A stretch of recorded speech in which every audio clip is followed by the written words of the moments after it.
Olá pessoal, tudo bom com vocês? Então, hoje eu vou fazer com vocês uma coisa que estava programado para a gente fazer lá na escola, né? Mas como deu isso tinha acontecido, tivemos que acabar cancelando, né, a nossa normalidade e estamos em um momento diferente. Então, eu até fiz uma aula antes, comentei sobre máquinas elétricas, né? Até tirei ela, porque eu só tinha feito no PowerPoint, não tinha gravado o vídeo, então vou fazer diferente, né? Vou comentar tudo que a gente tinha comentado aquele dia e fazer aquele eletroímã que nós iríamos fazer na quarta-feira, quando as aulas pararam. Até as minhas coisas ficaram lá na escola, né? E dei uma improvisadinha aqui, mas as minhas pilhas grandes tinham ficado lá na escola, a quantidade grande de fio, mas igual vai dar pra gente ver o resultado de um eletroímã funcionando. Então nós vimos, né, que esse capítulo 2 falava sobre as máquinas elétricas. Até já estamos falando do capítulo 3 lá da unidade 2, né, do nosso volume do livro novo. Mas daqui uns dias vamos chegar lá. Antes a gente pode até indo lá ver aquelas videoaulas, aquele professor, eu achei que ele dá umas aulas bem boas mesmo. Hoje eu sempre assisto as aulas também. Se vocês tiverem alguma dúvida daquelas aulas, também podem mandar e-mail para mim, que eu vou esclarecendo. Mas antes, eu quero terminar com vocês essas correções do nosso livro, né? Tinha algumas correções que aconteceram ali que ainda tinham pessoas com dúvidas. Então vamos corrigir elas juntos também, para ficar bem entendido toda essa matéria das máquinas elétricas, não ficar com defasagem de nada, né? Então, lá na página 1 do livro, eu até projetei aqui, peguei o livro do aluno lá na página do Positivo On, vou projetar ele aqui. Então, possivelmente eu tampe alguma coisinha ali embaixo, né? Mas deixei a webcam bem baixinha para não tampar tanto. Então, sobre as máquinas elétricas, nós vimos aqui uma foto, né? Semana passada, vou dar uma olhada para baixo para acompanhar aqui no meu livro. Nós vimos essa foto aqui, que era de uma estação de bicicletas elétricas de compartilhamento. Então, isso já é bem comum lá em São Paulo, né? Tá acontecendo, a gente vê daquelas bicicletas. Agora, uns tempos atrás, também ficou bem famoso os patinetes, né? As pessoas vão lá, colocam umas fichas e essas bicicletas são compartilhadas. Depois elas devolvem lá onde elas pegaram ou em uma outra estação. E aí nós vimos sobre os benefícios, né? Quais os benefícios que você vê no uso das bicicletas para o deslocamento urbano?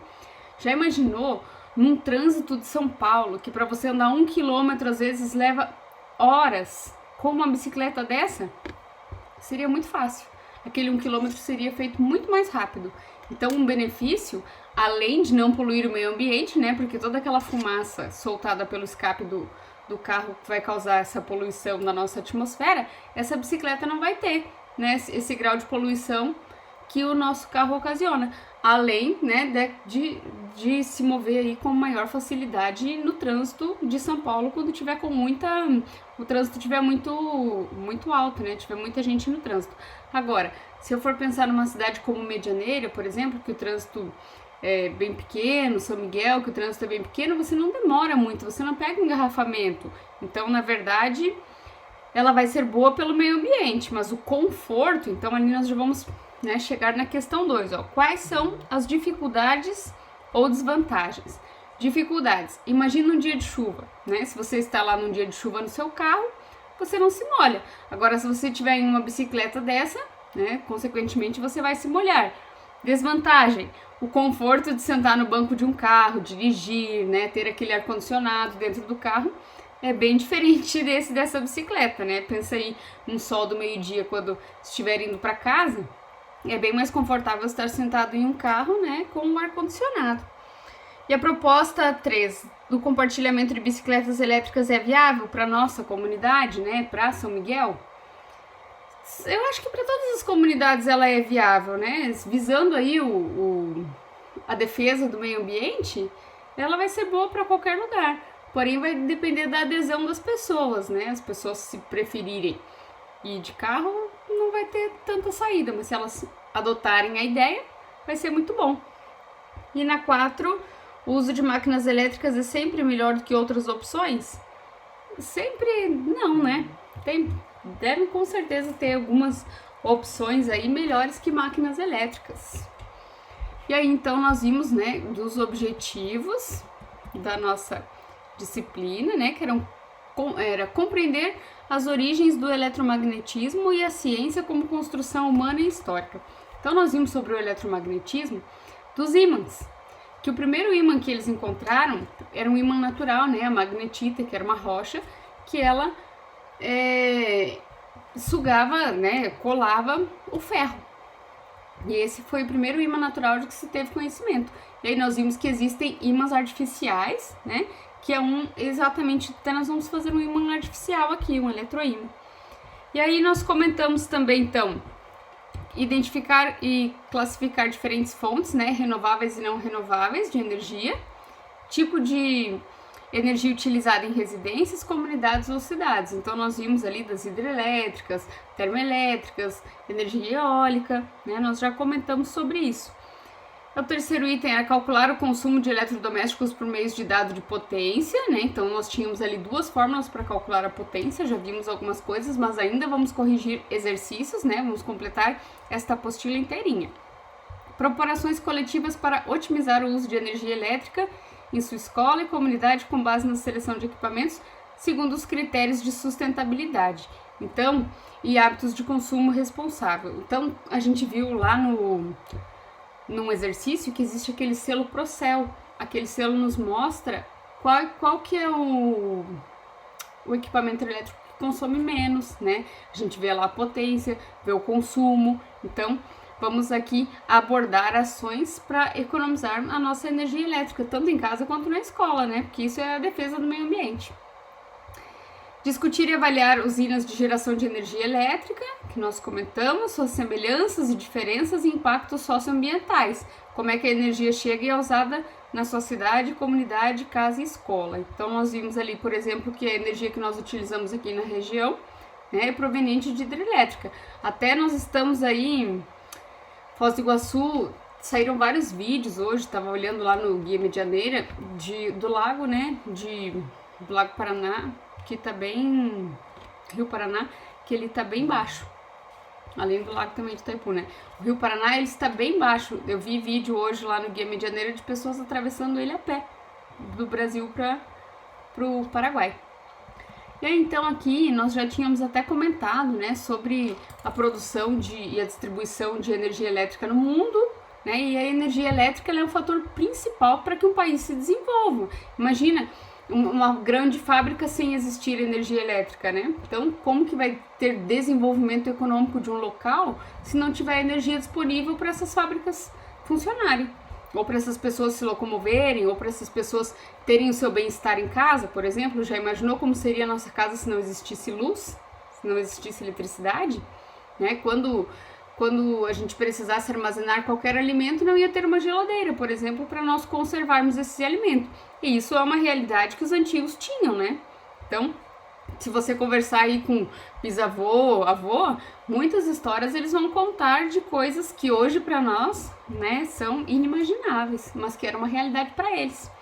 E aí nós tínhamos um gráfico de pobreza energética no mundo, né, mostrando ali que nós temos países ali, áreas, né, no mundo que são muito pobres, ó, tem milhões de pessoas sem instalação de cozinha com fontes de energia limpa, né, e milhões de pessoas sem eletricidade. Então, é uma realidade que, embora não seja nossa, ó, porque ali na nossa América Latina é um número relativamente baixo, comparado aos outros, né, mas é uma coisa que existe bastante no mundo.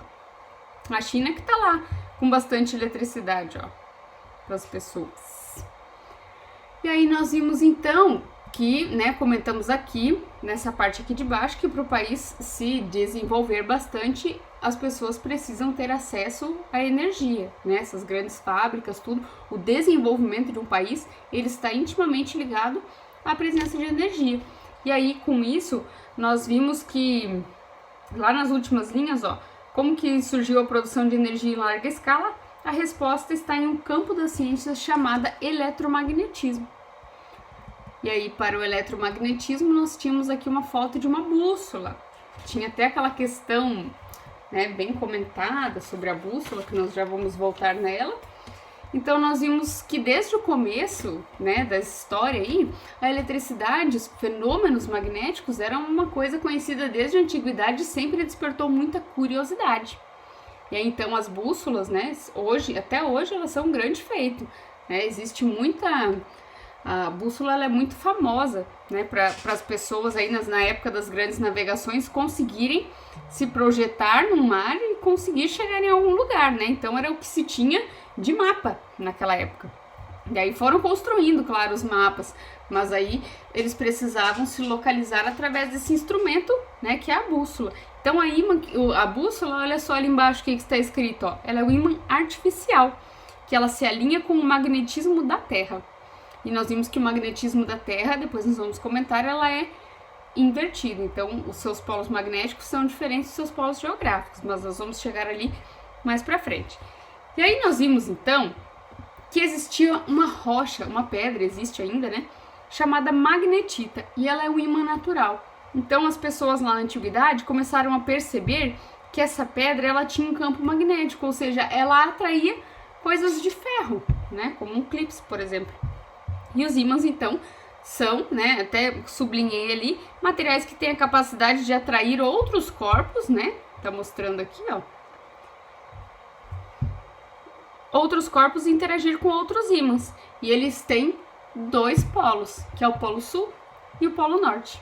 Os ímãs naturais, né, são encontrados na natureza automaticamente. E os ímãs artificiais, você tem que passar eles por um processo de imantação para que ele torne-se aí, então, para que ele adquira um campo magnético.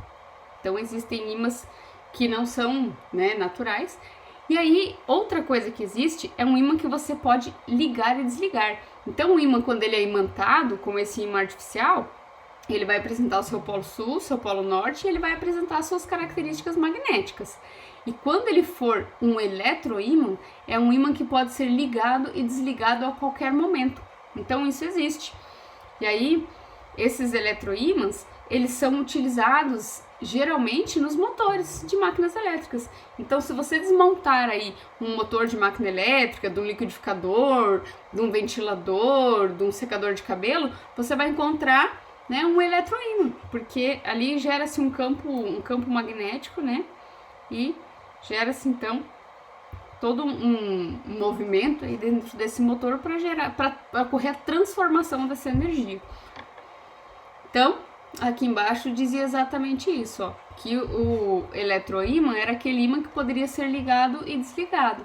Então, para isso, eles utilizam para construir alto-falantes, microfones, gravadores, né, entre tantas outras coisas. Então, temos ali até um celular, né? É um campo aí que junta eletricidade e magnetismo.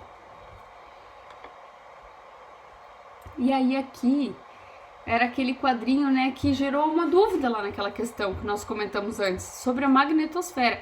Então ali, ó, onde tem aquele, deixa eu subir aqui um pouquinho, onde tem aquele QR Code ali, ó, do ladinho do Saiba Mais, naquele QR Code, se você entrar lá no RA positivo e abrir esse QR Code, ele explica muito bem o que acontece aqui. Então a Terra, ela tem um campo magnético. E esse campo magnético, então a Terra é como se ela fosse um ímã gigantesco. E o Polo Sul, quando eu falo da parte de baixo da Terra, o Polo Sul geográfico, ela é o norte do ímã. Ela está invertida. E quando eu falo da parte de cima, o Polo Norte, ela é o sul do ímã. E aí tinha aquela questão da bússola, né, que acabou confundindo. Então, aquela questão da bússola, por que o Polo Sul da bússola aponta para o Polo Sul, né, geográfico do planeta? Porque a Terra sim é um ímã invertido, porém a bússola não. E aí ela apontava para as propriedades magnéticas. Então, quando eu falo de Polo Sul terrestre da Terra, quer dizer que é o norte magnético, está invertido. E por isso que elas se atraem. Por quê? Norte e sul se atraem porque são aí, né, os campos, os lados, né, os polos invertidos. Lembra que nós vimos ali já na eletricidade, quando falamos ali de elétrons, que cargas iguais se repelem e diferentes se atraem. Então aqui nessa magnetosfera aqui, né, aquela questão era porque a Terra sim é um ímã invertido, a bússola não. E aí nós vimos então que ela forma esses campos, essas linhas, né, magnéticas, e essas linhas são fechadas. Existe um experimento bem interessante que eles pegam limalha de ferro. O que é isso? É o ferro moído, é um pozinho de ferro. Quando eles pegam esse pozinho de ferro e colocam próximo de um ímã, então tem um ímã aqui, eles jogam aquela limalha de ferro, ela forma exatamente essas linhas que a gente consegue ver. Então tem muitas fotos na internet ali de um ímã, por exemplo, e essa limalha de ferro fazendo essas curvas, né? Essas linhas fechadas ali.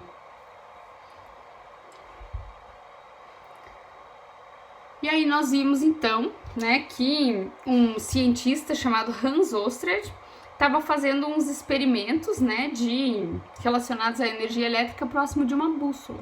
E quando esse fiozinho aí ficou em cima da bússola, essa bússola mexeu, porque gerou aí então um eletroímã. Então foi a primeira vez que se teve um eletroímã.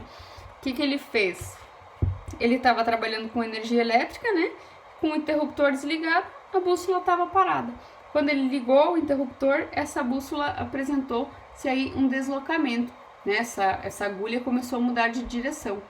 E aí então ele acabou descobrindo, né, que a energia elétrica criava um campo magnético. E aí para isso foram criados os eletroímãs. Então, na próxima página aqui, nesse Fazendo Ciência, nós conseguimos fazer um eletroímã, que seria uma ideia, né, do que aconteceu aí nesse experimento do Oersted. Então, e ali também tem aquele RA positivo, então lembrem de entrar ali naquele QR Code que mostra exatamente o que aconteceu. Quando você liga aquele interruptor, quando você desliga, mostra essa agulha mexendo, então lembrem-se disso. Então, eu vou gravar uma próxima aula com esse eletroímã, então nós vamos fazer esse eletroímã. Então, até breve, espero que vocês estejam entendendo o assunto e depois, quando nós fizermos o nosso eletroímã, nós vamos comentar sobre a continuação, né, dos experimentos aí de eletromagnetismo, né, que era aquele desenvolvido aí com umas ísperas, que é o que é utilizado até hoje, que é aquele experimento de Faraday, que quando você põe dentro de uma bobina, né, um ímã, passa ela e volta, ela vai fazer um campo magnético. Então, até breve, espero que vocês tenham gostado e na próxima aula eu vou fazer aquele eletroímã.